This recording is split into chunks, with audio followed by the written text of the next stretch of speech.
If you had to guess, Yeah. do you think people prefer penis or weenus? Which one? I decidedly do not like weenus. Penis sounds strong, Yeah. like ready to I'm go. gonna give you my I'm gonna give you my I'm gonna penis. give you my weenus. Weenus. Sounds like something you would do, or you would say. I can't imagine. Here's my thing. I can't imagine a hard weenus. Weenus sounds like a limp dick. You're well, now you're making this about you, and I don't want to get into. You asked my opinion. Weenus doesn't sound like anything that could ever do the job. Whatever. Torin is talking to Austin, and Austin is talking to Torin. It's time to shut up and listen, cause it's the Torin and Austin podcast. Dude, I'm excited to start this with you. By the way, what the fuck are you wearing? You don't like Cobra Kai? I love Cobra Kai. You know me. Best miniseries ever made. It's a YouTube special, but they made some sweatshirts as one-offs. Pretty badass, if you ask me. Are you stating to the world that you know karate, or that you just simply support Karate the show? Kid? I simply support good. the show. Okay, good. I don't know wanted to make karate. sure. I don't know. All right. So for those of you listening, you're probably wondering why the hell Austin and I would make a podcast. We're probably asking the same questions. Way to start it out. But why would we be here? The simple answer to that is that we've talked for years at this point. Yeah, right. Going on 25 years about just doing something creative together. Right. You know, a lot of people around us have always had to listen to all the stupid ideas that we come up with. So we're like, you know what? Enough of ideas. Let's actually make something. So here we are. We're just going to put together some thoughts on. Well, the other mediums that we looked at, film, television, were never really things. Yeah, we never had the means or the TV people. Exactly. We went to the TV people, and they were not interested. No, we this is a medium we can get behind. It's easy. We could do it ourselves. Yeah, it makes a lot of sense. Specifically, if you know us and know the things that we have worked on, and specifically the things we've never finished. Right. Well, let's talk about what we started. As far as Go ahead. Not even started as far as working on, just talking about. Started in 1995. Right. So go back to when we were kind of second year in school, in college, starting to talk about just an idea, right? Yeah. Based around the fact that we were broke as hell. Yep. And we predominantly ate something that was very close to our house, right around the corner. Taco Bell. Right. So being broke, being in the basement where we lived, which is a true story, we started talking about, and I think it was just me and you, drinking a couple of beers, messing around. Yeah. And you were like, we know some weird cats. And we do, when we did then. So we started talking about how, man, I'm starving. I have no money. We're combine that with we're drinking beer that I'm talking about like Natty Light, Natty Ice. We were talking this is back then. We were doing something without actually writing. We were doing something that people will tell you to do now as a writer. Write about what you know, and what we knew was being broke.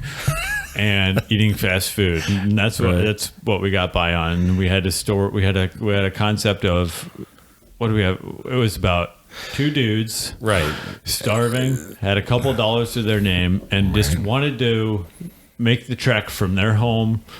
To Taco Bell to get some. We literally walked to Taco Bell, which was not more than a block and a half from our house. So we were like, if we went there right now, because we were sitting there, as happens in college, probably middle of the day on like a Tuesday, drunk, and going, what if we just walk down there? Who's upstairs? And I think we were talking about like our porch.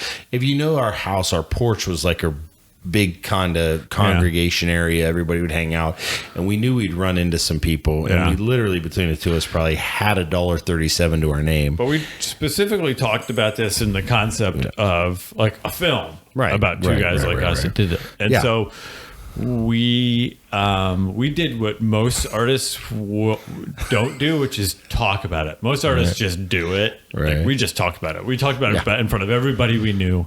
Yeah. Like, oh, we got this idea for a movie. For the next couple of years, mind you. This didn't just throughout start. College, yeah. This was throughout and college. And so it kind of grew and grew. People would come to us and like with ideas about, hey, what about this happened?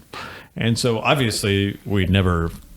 Well, put pen to paper. Yeah, we did a little of that. We did that we later, never did any. didn't we? When we were in Hermosa. So this is years later. We ended up writing it down. Something we had the working title of $2 for T-Bell.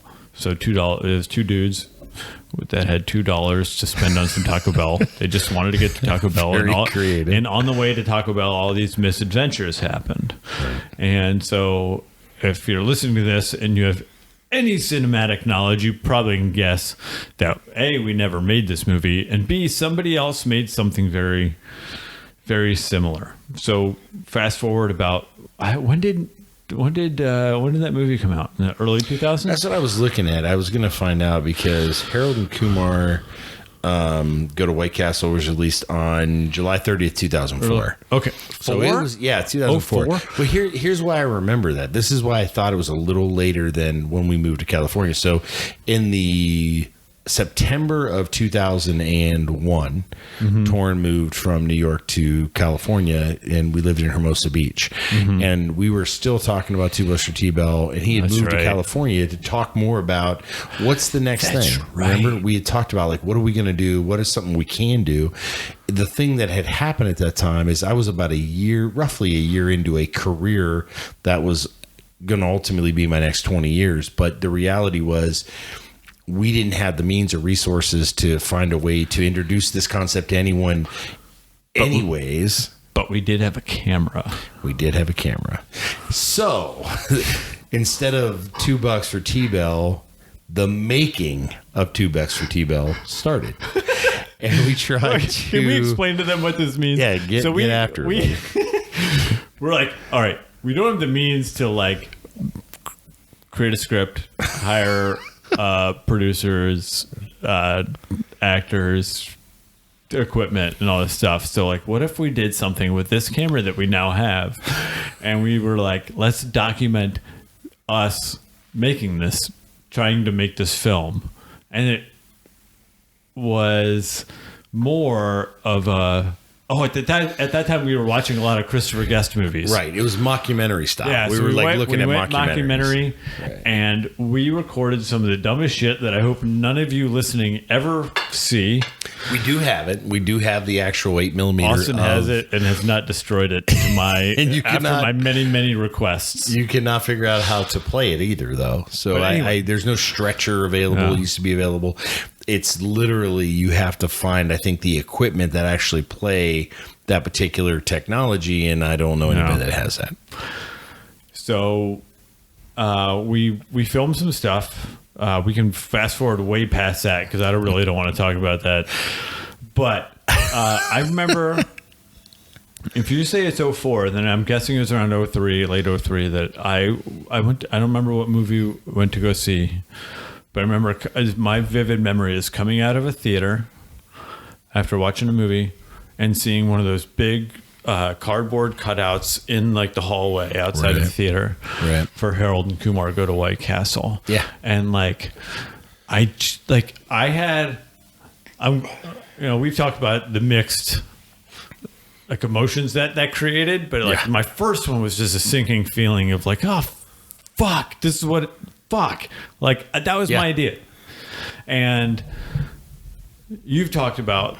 I had the opposite. Reverse. I thought, man, this can actually happen. If they can write something that silly and that just baseless, I was like, we could do more than that. That was just an idea we had in 1997, living in in the basement of a fraternity house. We could certainly do better than that. So I started trying to think of different things that we could write, which never, at that time, never really became anything. We went back and forth. I finally watched Harold and Kumar last year. Yeah. Last year? First time. I've watched it a couple times. First time. Way before that. It was exactly what I wanted our movie to be. And For that was sure. like the biggest fear was like That it would be similar. Yeah. And my girlfriend Rebecca was like, she's like, you got to watch this. You've got to just get over this. You got to quit talking. Right. I'm like, I'm 42 and still talking about this movie that I wrote, that somebody else wrote. Right. You know. So I watched it, got over it. But anyway, mind you, we had career. I mean, Torin was working at the Club Sushi, which was his chosen profession, and I was working in a corporate environment. So it wasn't like we had opportunity necessarily. He was working nights, I was working days. You know, that old chestnut. And basically, when it came time to actually try and do something, we just never had the energy or the time, because we also had to drink and do drugs and stuff like that. So not hard drugs, I'm just saying. But we had things to do other than just write. So what we're trying to get to is like, why were we doing this? Is because we've had these creative ideas, right? And we want to just fucking do one. Sure. So our legacy of not doing shit continues, though, because I think it was like 2007 when I was when I moved to Tucson. Yeah. And I don't know why, but I remember this idea coming across my head. I don't remember what stupid movie I had watched the night before, which is usually what sparks these stupid ideas in my head. Right. But I had an idea about the greatest, like, epic film ever conceived, Metropolisaurus. So I had this idea about a building that comes to life and becomes a dinosaur and wreaks havoc on a city. And it sounds really dumb. I get it. You could laugh all you want, but you know what? Yeah. It's got legs. Literally. It does. Well, if they can make, I said this 100 times. No. If they can, go ahead. No, go ahead. I know what you're going to say. No, if they can make Sharknado, we can make Metropolisaurus. And the guys, which you can tell the story, you know, the guys who actually made Sharknado and had a relationship of some sort of connection, that they could have taken our idea from Metropolisaurus and turned it into a wonderful film, which we have written. Our idea. Well, we've written some dialogue for the film. We have the major character, Jax, et cetera, et cetera. Mm-hmm. You could have talked to them if they were willing to listen. However, they had one issue with the film. Torin, what was that issue that they had with our film? The short story of this is I went to Cannes with a short film that I helped produce in like 2010, sometime around there. I went to Cannes and went to see our screening. And the next day, we had a day to kill. But I found out that they had like a vendor kind of forum booth where you can walk through and see all these production companies and stuff, and wound up going there for the day instead of hanging out in South France and exploring and having fun. I'm like, no, I want to go talk to some people. I'm like, and we kind of walked through the venue the day before, right? And I saw the Asylum, and I'd seen the Asylum. The Asylum is a production company that had done a couple of quirky things. I can't remember what they had done prior to that. They did Zombies, which is a true story. Okay. It's about a zoo where every animal turns into a zombie. That's not the one I'm thinking of. No. I'm just saying that's the level of production we're talking about. Really hokey shit. Yeah. And so I'm like, I want to go talk to those guys. And so my buddy was like, I'll go back into the venue with you. We can, his wife was there, but he's like, dude, I'll go with you. And we went into the venue. We got our passes, and I sat down with the producers at Asylum, pitched them Metropolisaurus about this sun-blotting behemoth of a building that turns into a dinosaur somehow and wreaks havoc on a city until our hero saves the day. Ultimately, what was the problem? So they said, this is kind of cool. I could see us producing this, but the guy said, and I remember him saying, he said, we really like to see our monsters in the flesh. I didn't know what to make of that. I still don't. I don't know what that means. The monster, it becomes a dinosaur. What are they looking for? I was like, what if it's a fleshy building? And he was like, I don't know. I have a text. I have an email from you to them stating the same thing. Okay, so if they ever make this movie, we're covered. We got a document. Yeah. We have. We're not going to get Harold and Kumar. We got a paper trail. Yeah, so we do. If they ever make it, after a week or two after, I didn't hear back from them, right. And so I sent them an email with the concept to make sure that it was covered. And so if they ever make it, we're covered. We'll get some royalties if we're not directly involved. And I thought when Sharknado came out, we were totally in. We were going to make this movie. Yeah. It just didn't happen. So that failed. Right. It didn't fail. It just didn't go anywhere. That's on the shelf. That's what I should say. Yeah. That's on the. We got that in the. On the shelf, waiting for. We've talked about so many other concepts beyond that, and like you've got one that you're really like. Yeah. An intimate evening with friends. I love it. I love the concept of the movie. It's called an intimate evening with friends. Yeah, I don't want to get $2 for T-Belt on this one, but I've written probably 30 to 40 pages of the script so far. Mm-hmm. A lot of dialogue, a lot of character development, a lot of focusing on like the 5 guys that it's about. And it ultimately should be something I try and finish just for the sake of finishing something. Because that's the whole point of what we're doing here is that we've never finished anything. 30 minutes. We're pretty far into this. I mean, and the concept. I think the concept is sound. I've talked to actually a couple of people that I know about it. I like the idea. There are some things that we can tweak, and I think it's by no means a finished product, but I think the point is it's another thing we started and just never finished. Mm-hmm. That brings us to where we are right now. Yes. We're gonna finish the Torin and Austin podcast. We're gonna do this. So we've got some theme music coming, folks. We've got some stories coming of it more in depth of some of the things that have happened. If you know us or don't know us, it doesn't really matter. There's some really we've had some interesting lives between the two of us. I think we've got some pretty unique views to share. So I'm excited about what we're trying to do and trying to finish something finally. If you had like an actual Austin, if you had an actual like vision for this, just right, you, me, and a couple mics, like what would you like to like just do? I want to finish some of the things we've started that I think that still have merit. Mm-hmm. And I think there's a uniqueness between you and I in the way that we interact, the way that we, again, it goes back to kind of the views that we have on certain things, keeping it completely based around, some of the funny things that have happened in our lives. Sure. And some of the people that we know, I think we've got an opportunity to we definitely have to have guests. For sure. Definitely we have people on that we know. Interesting guests that we could have on here. We do. And I think some of the people that'll come on will attest to what we're talking about. But I think the main goal for you and I should be to finish something we start. That's the biggest thing. Because there's a reason in 1995, 96, 97, we started talking about these things and we just never had an opportunity to finish. And that's what I'm looking forward to. All right, cool. How about yourself? What do you want to accomplish with this? Well, first and foremost, I think I want to have some fun.